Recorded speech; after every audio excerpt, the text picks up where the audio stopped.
ಓಂ ಶ್ರೀ ಗುರು ಬಸವಲಿಂಗಾಯ ನಮಃ. ಅರಿವು ವಾಹಿನಿಯ ವಚನಾಂತರಂಗ ಮಾಲಿಕೆಯ 60ನೇ ಸಂಚಿಕೆಗೆ ತಮಗೆಲ್ಲ ಆತ್ಮೀಯ ಸ್ವಾಗತ. ಗುರು ಬಸವಣ್ಣನವರ ಭಕ್ತನ ಭಕ್ತಸ್ಥಲದ ವಚನಗಳನ್ನ ಅಧ್ಯಯನ ಮಾಡ್ತಾ ನಾವು 265 ವಚನಗಳ ತನಕ ನೋಡಿದ್ದೇವೆ. ಈಗ ಈ ಸಂಚಿಕೆಯಲ್ಲಿ 266ರಿಂದ 270ನೇ ವಚನದ ತನಕ ಒಂದು ಅರಿಯುವ ಪ್ರಯತ್ನವನ್ನ ಮಾಡೋಣ. ಇಲ್ಲಿ ಹೇಳಲಾಗುವ ಅರ್ಥವೇ ಅಂತಿಮ ಅಂತ ಯಾರು ಕೂಡ ಭಾವಿಸಬಾರದು. ಇದನ್ನ ಪದೇ ಪದೇ ಹೇಳ್ತಾ ಇರ್ತೀನಿ. ಯಾಕೆಂದ್ರೆ ನಾವು ಓದುಗರು ಯಾವ ಹಂತದಲ್ಲಿ ನಮ್ಮ ಜ್ಞಾನ ವಿಕಾಸ ಆಗಿದೆ ಅನ್ನುವುದರ ಅವಲಂಬನೆಯ ಮೇಲೆ ಈ ವಚನಗಳು ನಮಗೆ ಅರ್ಥ ಆಗ್ತಾ ಹೋಗ್ತವೆ. ಹಾಗಾಗಿ ಇದು ನಮ್ಮ ಒಂದು ಸ್ಥಿತಿಯನ್ನು ಕೂಡ ಅವಲಂಬಿಸಿರುತ್ತೆ. ಓದುಗರ ಸ್ಥಿತಿಯನ್ನ, ಅವರ ಒಂದು ಅಧ್ಯಯನದ ಅಥವಾ ಅವರ ಸಾಧನೆಯ ಮಟ್ಟ ಯಾವ ರೀತಿ ಇರುತ್ತೆ ಆ ರೀತಿಯಾಗಿ ಆ ವಚನ ಅರ್ಥ ಆಗುತ್ತೆ. ಅಷ್ಟರ ಮಟ್ಟಿಗೆ ಅದು ಅರ್ಥ ಆಗುತ್ತೆ. ಹಾಗಾಗಿ ಇದಕ್ಕೂ ಇಲ್ಲಿ ಹೇಳಲಾಗುವ ಅರ್ಥಗಳಿಗೂ ವಿಭಿನ್ನವಾಗಿ ಈ ವಚನಗಳು ತಮಗೆ ಗೋಚರಿಸಬಹುದು. ಹಾಗಾಗಿ ಅಂಥ ವಿಶೇಷವಾದ ಅರ್ಥಗಳು ತಮಗೆ ಗೋಚರಿಸಿದಲ್ಲಿ ತಾವು ಕೂಡ ಇದರ ಕುರಿತು ಇಲ್ಲಿ ಕಾಮೆಂಟ್ ಬಾಕ್ಸ್ ಅಲ್ಲಿ ವಿವರಿಸೋದ್ರ ಮೂಲಕ ಹೆಚ್ಚಿನ ಬೆಳಕನ್ನ ಚೆಲ್ಲಲಿಕ್ಕೆ ಅವಕಾಶ ಇದೆ. ಅದರಿಂದ ಎಲ್ರಿಗೂ ಕೂಡ ಪ್ರಯೋಜನ ಆಗುತ್ತೆ ಅಂತ ಮತ್ತೊಮ್ಮೆ ತಮ್ಮಲ್ಲಿ ಹೇಳ್ತಾ, ಈಗ 266ನೇ ವಚನ ಈ ರೀತಿಯಾಗಿದೆ. ಕಾಣದುದನ್ನೆಲ್ಲವ ಕಾಣಲಾರೆನಯ್ಯ, ಕೇಳದುದನ್ನೆಲ್ಲವ ಕೇಳಲಾರೆನಯ್ಯ, ದ್ರೋಹವಿಲ್ಲ ಎಮ್ಮ ಶಿವನಲ್ಲಿ ಸೀಮೆಯಯ್ಯ, ಒಲೆಯ ಮುಂದಿದ್ದು ಮಾಡದ ಕನಸ ಕಾಣವರನ ಒಲ್ಲನಯ್ಯ, ಕೂಡಲ ಸಂಗಮ ದೇವ. ಇದು ವಚನ. ಈ ವಚನದ ಭಾವಾರ್ಥ ಏನು ಅಂತಂದ್ರೆ, ಕಾಣದುದನ್ನೆಲ್ಲವ ಕಾಣಲಾರೆನಯ್ಯ. ನಮ್ಮ ಕಣ್ಣು ಒಂದು ಪರಿಮಿತತೆಗೆ ಒಳಪಟ್ಟಿದೆ. ಎಷ್ಟೋ ಒಂದು ಲಿಮಿಟ್ ಇದೆ ಇದಕ್ಕೆ. ಇದು ಕಾಣ್ಲಿಕ್ಕೆ ಎಲ್ಲವೂ ಕೂಡ ಕಣ್ಣಿಗೆ ಕಾಣ್ಲಿಕ್ಕೆ ಸಾಧ್ಯ ಇಲ್ಲ. ಎಷ್ಟೋ ಬಣ್ಣಗಳು ನಮ್ಮ ಕಣ್ಣಿಗೆ ಕಾಣೋದಿಲ್ಲ. ಎಷ್ಟೋ ದೂರದ್ದು ನಮ್ಮ ಕಣ್ಣಿಗೆ ಕಾಣೋದಿಲ್ಲ. ಹಾಗೆ ಎಲ್ಲವನ್ನೂ ನಾವು ಈ ಸೃಷ್ಟಿಯಲ್ಲಿರುವ ಎಲ್ಲವನ್ನೂ ನಾವು ಕಾಣ್ತೀವಿ ಅನ್ನೋದು ಸುಳ್ಳು. ಕಾಣ್ಲಿಕ್ಕೆ ಸಾಧ್ಯ ಇಲ್ಲ. ಪ್ರತಿಯೊಂದು ಪ್ರಾಣಿಗೂ ಕೂಡ ಅದರದ್ದೇ ಆದ ಒಂದು ಲಿಮಿಟ್ ಅಂತ ಏನ್ ಕರಿತೀವಿ ಅದು ಇರುತ್ತೆ. ಹಾಗಾಗಿ ಎಲ್ಲಾ ಪ್ರಾಣಿಗಳಿಗೂ ಎಲ್ಲದೂ ಪ್ರಾಣಿಗಳಿಗೆ ನಮಗೆ ಕಾಣೋ ಅಷ್ಟು ಬಣ್ಣ ಕೂಡ ಕಾಣೋದಿಲ್ಲ. ನಾಯಿಗಿರುವ ಗ್ರಹಿಕೆ, ವಾಸನೆಯ ಗ್ರಹಿಕೆ ನಮಗಿಲ್ಲ. ಇರುವೆಗಿರುವ ರುಚಿಯ ಗ್ರಹಿಕೆ ನಮಗಿಲ್ಲ. ಹೀಗೆ ಆಯಾ ಪ್ರಾಣಿಗಳು, ಪ್ರಾಣಿ ಸಂಕುಲ, ಅದಕ್ಕೆ ವಿಶೇಷವಾದಂತ ಒಂದು ಶಕ್ತಿ ಇರುತ್ತೆ. ಮನುಷ್ಯನಿಗೆ ಒಂದು ಮಟ್ಟಿಗೆ ಹೆಚ್ಚಿನ ಶಕ್ತಿ ಇದೆ ಪ್ರಾಣಿಗಳಿಗಿಂತ. ಆದರೆ ನಮಗಿಂತ ಮೀರಿದ ಶಕ್ತಿ ಇನ್ಯಾವ್ದಕ್ಕಿದೆಯೋ ಗೊತ್ತಿಲ್ಲ. ಆದ್ರೆ ನಮಗೆ ಒಂದು ಲಿಮಿಟೇಷನ್ ಅಂತೂ ಇದೆ. ಆದ್ರೆ ಅದಕ್ಕಿಂತ ಆಚೆಗೆ ನಮ್ಗೆ ಕಾಣೋಕ್ ಸಾಧ್ಯ ಇಲ್ಲ. ಕಾಣದುದನ್ನೆಲ್ಲವ ಕಾಣಲಾರೆನಯ್ಯ. ನಮಗೆ ಎಷ್ಟು ದೃಷ್ಟಿ ಗೋಚರವಾಗುತ್ತೆ ಅಷ್ಟು ಮಾತ್ರ ಕಾಣ್ಲಿಕ್ಕೆ ಸಾಧ್ಯ. ಅದರೊಳಗೂ ಕೂಡ ನಾವು ಕಾಣ್ಬೇಕು ಅಂದ್ರೆ ನಮ್ಮ ಮಾನಸಿಕ ಒಂದು ಸ್ಥಿತಿ, ಅಬ್ಸರ್ವೇಷನ್ ಚೆನ್ನಾಗಿರ್ಬೇಕು, ಎಲ್ಲವನ್ನ ಗಮನಿಸ್ಲಿಕ್ಕೆ. ಹಾಗೆ ಮತ್ತೆ ಕೇಳದುದವನ್ನೆಲ್ಲವ ಕೇಳಲಾರೆನಯ್ಯ.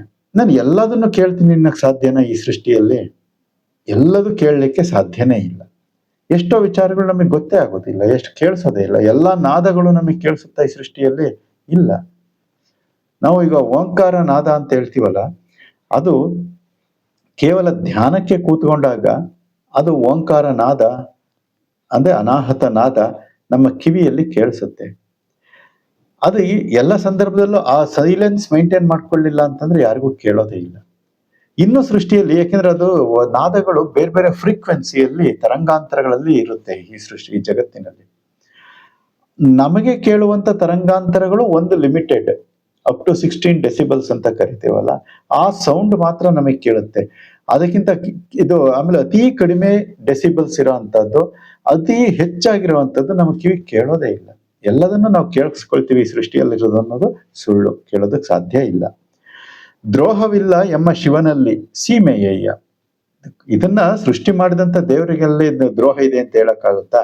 ದೇವರಿಗೆ ಆ ಒಂದು ಪರಮ ಚೈತನ್ಯ ಅದು ಎಲ್ಲವನ್ನ ಗ್ರಹಿಸಬಲ್ಲದು. ಆದ್ರೆ ಮನುಷ್ಯನಾದಂಥವನಿಗೆ ಒಂದು ಲಿಮಿಟೇಷನ್ ಇದೆ.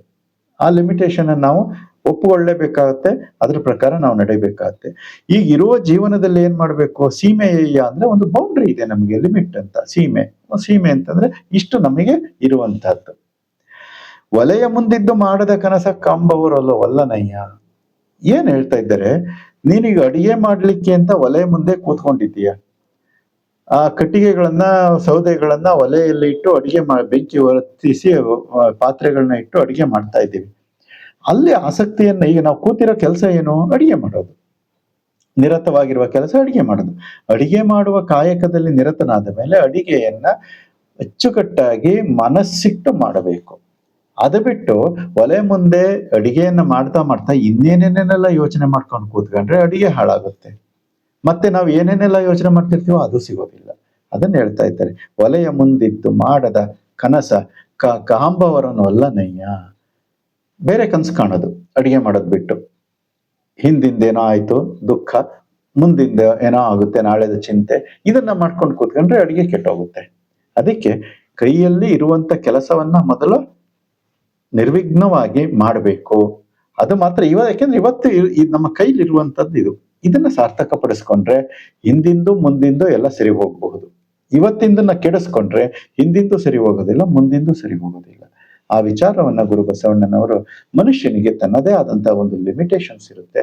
ನಾವೆಲ್ಲವನ್ನ ಅರಿತೀವಿ ಅನ್ನೋದಕ್ಕೆ ಸಾಧ್ಯ ಅಲ್ಲ, ಎಲ್ಲವನ್ನ ಕೇಳ್ಕೊತೀವಿ ಅನ್ನೋದಕ್ಕೆ ಸಾಧ್ಯ ಆಗಲ್ಲ, ಎಲ್ಲವನ್ನ ನೋಡ್ತೀವಿ ಅನ್ನೋದಕ್ಕೆ ಸಾಧ್ಯ ಆಗಲ್ಲ.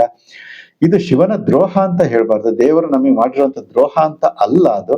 ಅದ್ರ ಅರ್ಥ ಏನಂದ್ರೆ, ಪ್ರತಿಯೊಂದು ಪ್ರಾಣಿಗೂ ಅದರದ್ದೇ ಆದಂತ ಒಂದು ಕೆಪಾಸಿಟಿ, ಲಿಮಿಟೇಷನ್ ಅಂತ ಇರುತ್ತೆ. ಅದಕ್ಕೆ ಬದ್ಧವಾಗಿ ನಮ್ಮ ಮುಂದಿರುವಂತ ಕಾಯಕವನ್ನ ಈಗ ನಾವು ಸದ್ಬಳಕೆ ಮಾಡ್ಕೊಳ್ಬೇಕು ಅನ್ನೋದೇ ಈ ವಚನದ ಒಂದು ಸಂದೇಶ ಅಂತ ನನ್ನ ಒಂದು ಅನಿಸಿಕೆ. 2ನೇ ವಚನ, ಎತ್ತು ತೊತ್ತಾಗಿ ಭೃತ್ಯನಾಗಿ ಎಂದಿಪ್ಪೆನಯ್ಯ, ನಿಮ್ಮವರ ಮನೆಯಲು ಕೂಡಲ ಸಂಗಮ ದೇವ, ಲಿಂಗ ಜಂಗಮದ ಲಿಂಗಿಯಾಗಿ. ಈ ವಚನದಲ್ಲಿ ಗುರು ಬಸವಣ್ಣನವರು ಭೃತ್ಯಾಚಾರದ ಮಹತ್ವವನ್ನ ಹೇಳ್ತಾ ಇದ್ದಾರೆ, ಒತ್ತಿ ಒತ್ತಿ ಹೇಳ್ತಾರೆ. ಭೃತ್ಯಾಚಾರ ಅಂತಂದ್ರೆ ಏನು? ಅಹಂಕಾರ ನಿರಸನ ಸ್ಥಳ. ನಾವು ಅಹಂಕಾರವನ್ನ ನಿರಸನ ಮಾಡ್ಕೋಬೇಕು, ಭೃತ್ಯನಾಗಿರಬೇಕು. ಭೃತ್ಯ ಅಂದ್ರೆ ಸೇವಕ ಮಾಡುವುದು, ಸೇವೆ ಮಾಡುವುದು, ಸೇವಕ ಮನೋಭಾವ.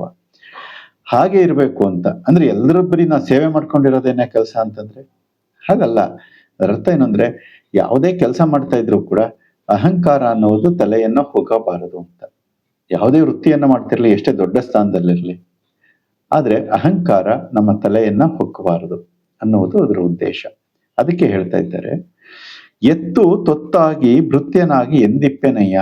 ಈ ರೀತಿ ಇರ್ಬೇಕಂತೆ, ಎತ್ತಾಗಿ ತೊತ್ತಾಗಿ. ತೊತ್ತು ಅಂತಂದ್ರೆ ಕೆಲಸದವರು ಅಂತ, ಮನೆಯ ಆಳು, ಕೆಲಸ ಮಾಡುವಂತವ್ರು, ಹಾಗಿರ್ಬೇಕು ಅಂತ. ಅಂದ್ರೆ ಅಷ್ಟು ವಿನಯಪೂರ್ವಕವಾಗಿರ್ಬೇಕು ಅಂತ.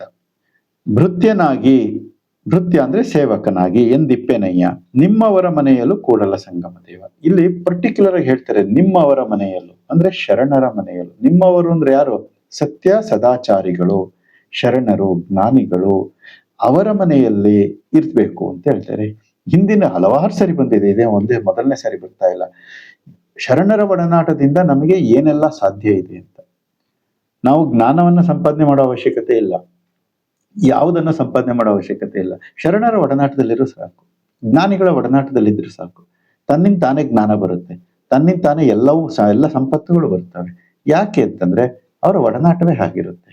ಜ್ಞಾನಿಗಳ ಒಡನಾಟದಲ್ಲಿದ್ರೆ ಹೇಗೆ ಕಬ್ಬಿಣದ ಒಂದು ಪರುಷಮಣಿ ಅಂತ ಹೇಳ್ತಾರಲ್ಲ, ಇದು ಅಯಸ್ಕಾಂತ ಮತ್ತೆ ಕಬ್ಬಿಣದ ಒಂದು ಸಂಪರ್ಕಕ್ಕೆ ಬಂದ, ಅಯಸ್ಕಾಂತದ ಸಂಪರ್ಕಕ್ಕೆ ಬಂದ ಕಬ್ಬಿಣ, ಅದು ಕೂಡ ಅದರ ಸನ್ನಿಧಿಯಲ್ಲಿ ಆ ರೀತಿ ಬಿಹೇವ್ ಮಾಡಕ್ ಶುರು ಮಾಡುತ್ತೆ.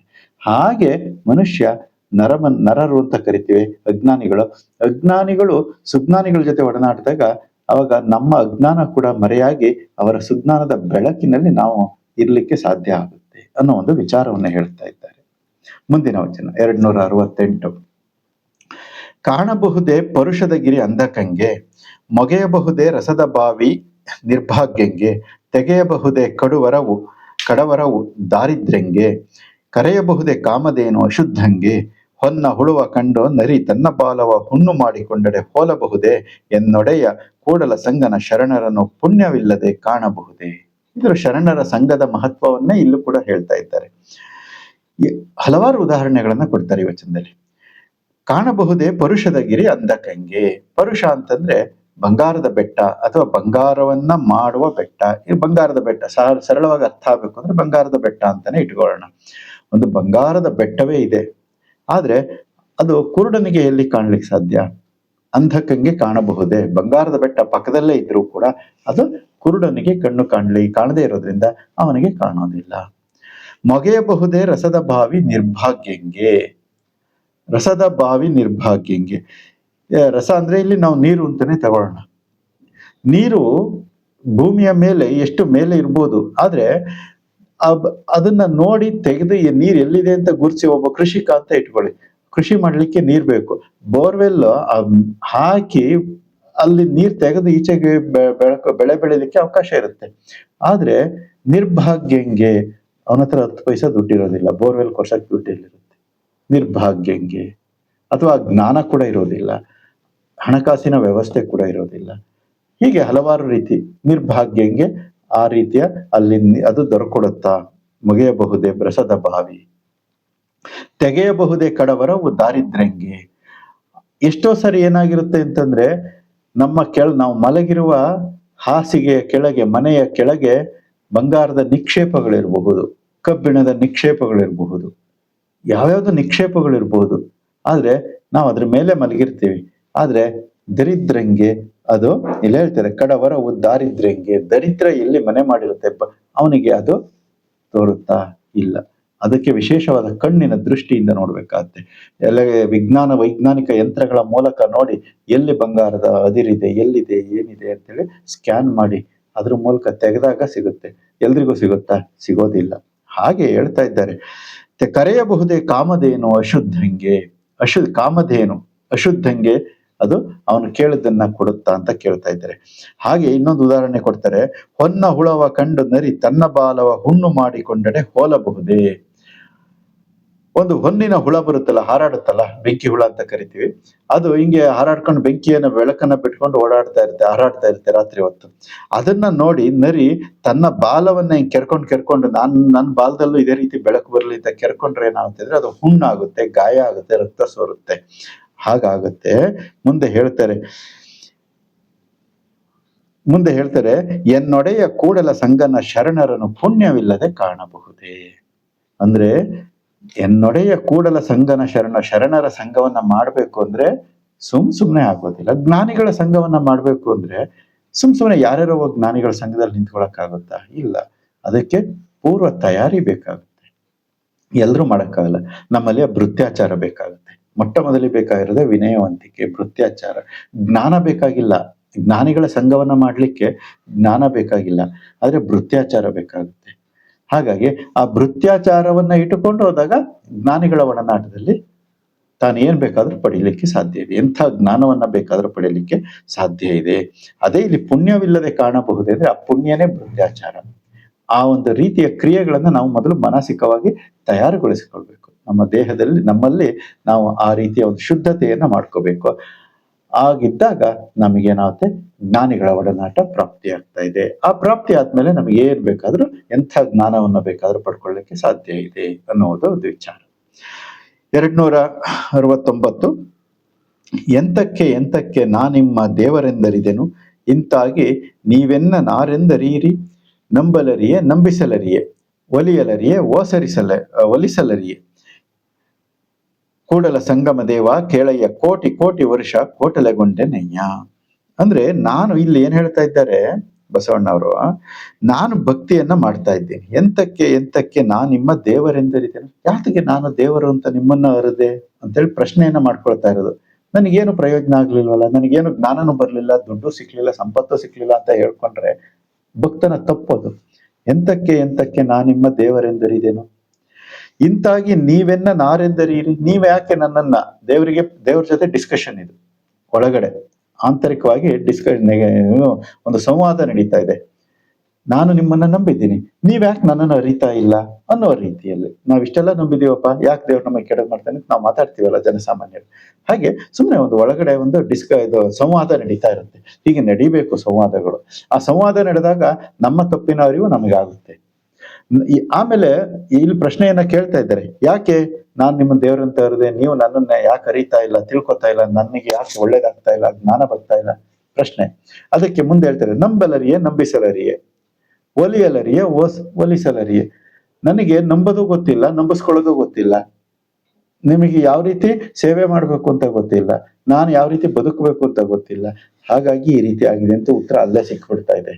ಮುಂದೆ ಹೇಳ್ತಾರೆ, ಕೂಡಲ ಸಂಗಮ ದೇವ ಕೇಳಯ್ಯ, ಕೋಟಿ ಕೋಟಿ ವರ್ಷ ಕೋಟಲೆಗೊಂಡೆನಯ್ಯ. ಇದೇ ರೀತಿ ನಾವು ಎಷ್ಟು ಅನಂತ ಕಾಲ ನಾವು ಜ್ಞಾನ ಆಂತರಿಕವಾಗಿ ನಾವು ಮಾತಾಡ್ಕೊಳ್ತೇ ಹೋದ್ರೆ, ನಮ್ಮ ಮನಸ್ಸಿನ ಜೊತೆಗೆ ನಾವು ಮಾತಾಡ್ಕೊಳ್ಳೋದು, ನನಗೆ ಯಾಕೆ ಹಿಂಗಾಯ್ತು, ನಮಗೆ ನಾವೇ ವಿವೇಚನೆಯನ್ನ ಮಾಡ್ಕೋಬೇಕು. ಆಗ ಉತ್ತರ ನಮ್ಮ ಒಳಗಡೆನೆ ಸಿಗುತ್ತೆ. ಆ ರೀತಿಯಾದಂತ ಒಂದು ಆಂತರಿಕ ಸಂವಾದ ಇದು.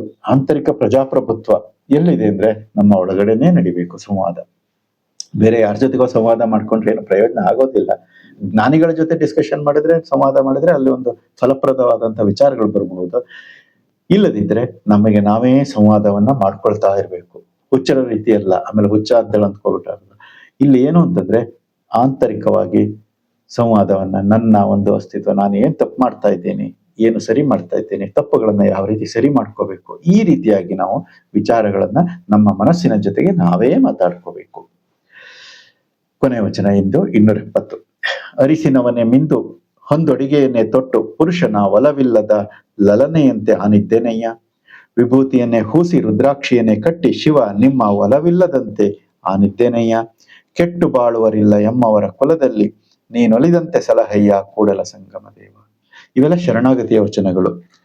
ಇಲ್ಲಿ ಏನ್ ಹೇಳ್ತಾ ಇದ್ದಾರೆ, ಹಿಂದಿನ ವಚನವೂ ಕೂಡ ಅದೇ, ಒಲಿಸಲರಿಯೇ ನಂಬಲರಿಯೇ ನಂಬಿಸಲರಿಯೇ ಅಂತ ಹೇಳಿದ್ರಲ್ಲ, ಒಲಿಯಲ್ಲರಿಯೇ ಒಲಿಸಲರಿಯೇ. ಹಾಗೆ ಇಲ್ಲೂ ಕೂಡ ಶರಣಾಗತಿ ಇಲ್ಲದಿದ್ರೆ ಯಾವುದೂ ಆಗೋದಿಲ್ಲ, ಭೃತ್ಯಾಚಾರ ಇಲ್ಲದಿದ್ರೆ ಯಾವುದೂ ಆಗೋದಿಲ್ಲ. ಅದನ್ನ ಇಲ್ಲಿ ಹೇಳ್ತಾ ಇದ್ದಾರೆ. ಅರಿಸಿನವನೇ ಮಿಂದು ಹೊಂದೊಡಿಗೆಯನ್ನೇ ತೊಟ್ಟು, ಒಬ್ಬ ಸ್ತ್ರೀ ಇದು ಹೊಸದಾಗಿ ಮದುವೆ ಆಗಿರುತ್ತೆ ಅಂತ ಇಟ್ಕೊಳ್ಳಿ, ಗಂಡ ಡ್ಯೂಟಿಗೆ ಕೆಲ್ಸಕ್ಕೆ ಹೋಗಿ ಬರ್ತಾನೆ, ಹೆಂಡತಿ ಅಲ್ಲಿ ಏನೋ ಗಂಡ ಬರೋ ಟೈಮಿಗೆ ಶೃಂಗರಿಸಿಕೊಂಡು ಕಾಯ್ತಾ ಇರ್ತಾಳೆ, ಗಂಡ ಬರ್ತಾನೆ ಅಂತ ಹೇಳಿ. ಆಗ ಅರಿಸಿನವನೇ ಮಿಂದು ಹೊಂದೊಡಿಗೆಯನ್ನೇ ತೊಟ್ಟು, ಬಂಗಾರದ ಆಭರಣಗಳನ್ನೇ ತೊಟ್ಟು ಪುರುಷನ ಒಲವಿಲ್ಲದ ಲಲನೆಯಂತೆ ನಾನಿದ್ದೇನೆ. ಆತ ಬಂದವನು ಆಕೆಯನ್ನ ಯಾವ ರೀತಿಯಿಂದ ನೋಡಿ ಗಮನಿಸ್ದಲೆ ಹೋದ್ರೆ ಆಕೆಗೆ ಬೇಜಾರಾಗ್ತಾ ಇದೆಯಲ್ಲ, ಹಾಗೆ ಆಗಿದ್ದೇನಯ್ಯ ಅಂತ ಹೇಳ್ತಾ ಇದ್ದಾರೆ. ವಿಭೂತಿಯನ್ನೇ ಹೂಸಿ, ನಮ್ಮ ಸ್ಥಿತಿ ಯಾವ ರೀತಿ ಆಗಿದೆ ಅಂದ್ರೆ ಇಲ್ಲಿ ವಿಭೂತಿಯನ್ನೇ ಹೂಸಿ ರುದ್ರಾಕ್ಷಿಯನ್ನೇ ಕಟ್ಟಿ ಶಿವ ನಿಮ್ಮ ಒಲವಿಲ್ಲದಂತೆ ಆನಿದ್ದೇನಯ್ಯ. ಮೈ ತುಂಬಾ ವಿಭೂತಿ, ಹಾಗೆ ಇಲ್ಲಿ ಒಂದು ಹೆಣ್ಮಗಳು ಯಾವ ರೀತಿ ಶೃಂಗರಿಸಿಕೊಂಡು ಕಾಯ್ತಾ ಇದ್ದಾಳೆ ಗಂಡ ಬರ್ತಾನೆ ಅಂತ, ಹಾಗೆ ಇಲ್ಲಿ ನನ್ನ ಗಂಡ ಮನಸ್ಸಿ ಇದು ಲಿಂಗದೇವ ಅಂತೇಳಿ ಏನ್ ಅಂದ್ಕೊಂಡಿದ್ದಾರೆ, ಅದು ನನಗೆ ಒಳ್ಳೇದಾಗುತ್ತೆ, ಈ ರೀತಿ ಆಗುತ್ತೆ ಅಂತೇಳಿ ವಿಭೂತಿ ಧಾರಣೆ ಮಾಡ್ಕೊಂಡು, ಲಿಂಗ ಧಾರಣೆ ಮಾಡ್ಕೊಂಡು, ರುದ್ರಾಕ್ಷಿಗಳನ್ನ ಧಾರಣೆ ಮಾಡ್ಕೊಂಡು ಶಿವನ ಒಲುಮೆಗಾಗಿ ಕಾಯ್ತಾ ಕೂತ್ಕೊಂಡಿದ್ದಾನಂತೆ ಭಕ್ತ. ಆದ್ರೆ ಏನಾಗಿದೆ, ನಿಮ್ಮ ಒಲವಿಲ್ಲದಂತೆ ಆನಿದ್ದೇನೆಯ, ಆ ಶಿವನಿಗೆ ನಾವು ಕಣ್ಣಿಗೆ ಕಾಣಿಸ್ತಾ ಇಲ್ಲ. ಶಿವನಿಗೆ ನಾವೆಲ್ಲ ರೆಡಿ ಮಾಡ್ಕೊಂಡು ಕೂತಿದ್ದೀವಿ, ಆದ್ರೆ ಶಿವನಿಗೆ ಮಾತ್ರ ನಾವು ಕಣ್ಣಿಗೆ ಕಾಣಿಸ್ತಾನೆ ಇಲ್ಲ. ಯಾಕೆ? ಅಲ್ಲಿ ಶರಣಾಗತಿ ಭಾವ ಇಲ್ಲ, ತೋರಿಕೆಯ ಭಾವ ಇದೆ, ಆಡಂಬರದ ಭಾವ ಇದೆ. ಈ ಆಡಂಬರಕ್ಕೆ ಶಿವ ಒಲಿಯೋದಿಲ್ಲ ಅಂತ ಹೇಳ್ತಾ ಇದ್ದಾರೆ. ಕೆಟ್ಟು ಬಾಳುವರಿಲ್ಲ ಎಮ್ಮವರ ಕುಲದಲ್ಲಿ, ಎಮ್ಮವರ ಕುಲ ಅಂತಂದ್ರೆ ಶರಣರ ಕುಲದಲ್ಲಿ, ಜ್ಞಾನಿಗಳ ಕುಲದಲ್ಲಿ ಈ ರೀತಿಯಾಗಿ ಬದುಕುವವರಿಲ್ಲ. ಜ್ಞಾನಯುಕ್ತವಾಗಿ ಯಾವ ರೀತಿ ಭೃತ್ಯಾಚಾರವನ್ನ, ಶರಣತ್ವವನ್ನ ಶರಣಾಗತನಾಗಿ ಅಳವಡಿಸಿಕೊಂಡು ನೀನೊಲಿದಂತೆ ಸಲಹಯ್ಯ ಕೂಡಲ ಸಂಗಮ ದೇವ ಅನ್ನುವ ಭಾವದಿಂದ ಇದ್ದಾಗ ಎಲ್ಲವೂ ಕೂಡ ಪ್ರಾಪ್ತಿಯಾಗ್ತಾ ಇದೆ ಅನ್ನುವ ಒಂದು ವಿಚಾರವನ್ನ ಗುರುಬಸವಣ್ಣನವರು ಈ ವಚನಗಳಲ್ಲಿ ತಿಳಿಸಿಕೊಡ್ತಾ ಇದ್ದಾರೆ. ಇವತ್ತಿನ ಹೆಚ್ಚು ಕಡಿಮೆ ಎಲ್ಲಾ ವಚನಗಳು ಕೂಡ ಭೃತ್ಯಾಚಾರದ ಒಂದು ಆತ್ಯಂತಿಕ ಸ್ಥಿತಿಯನ್ನ ಈ ಎಲ್ಲಾ ವಚನಗಳಲ್ಲಿ ನಿಕ್ಷೇಪವಾಗಿ ಹುದುಗಿಸಿಟ್ಟಿದ್ದಾರೆ ಅಂತ. ಅವುಗಳನ್ನ ಅರಿಯೋದ್ರ ಮೂಲಕ ನಾವು ಅಳವಡಿಕೆಗೆ ಪ್ರಯತ್ನವನ್ನ ಪಟ್ರೆ ಆ ದಿಶೆಯಲ್ಲಿ ಒಂದು ಹೆಜ್ಜೆ ಮುಂದೆ ಹೋಗ್ಬಹುದು ಅಂತ ತಿಳಿಸ್ತಾ, ವೀಕ್ಷಿಸಿದ್ದಕ್ಕೆ ಧನ್ಯವಾದಗಳು. ಶರಣಾರ್ಥಿ.